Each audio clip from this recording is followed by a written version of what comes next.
Omumuro oyo igamenyete mazingira makongu in that tabwate bumenyo asa menyete igasinye tuwakana aivalinge wakana chibese chinke mono igasinye tuwakana gatuguterwe ebintu bya isiko eyo egachangia gacha komenya ase enyomba echo nerere igase nyagitari yitensemo igane werorere block B etari gotumeka no amenyete akoraransi naende no akwera no atokekana bono mambiga akwete na bire umufanyikazi wema samatuka mangi ono yo sirire bono iga Rogers Masese ekera achite na anyorete gas anichira morete gas twakora nere gasi matuka mangi bajitamu no yo mwabo uyo koro ku Steve Masese nere na bakate gasi agaikengaki ekera goda gas nere akabutu egasi akagenda stine agaika nere agakute semu yabu akure wono nche nchantengaki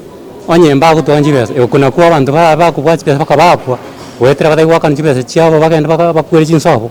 Hiyo choo haitumiki na hapo ndipo amekuwa akiishi zaidi ya miezi 5 sasa. Kwa Cynthia Ondara.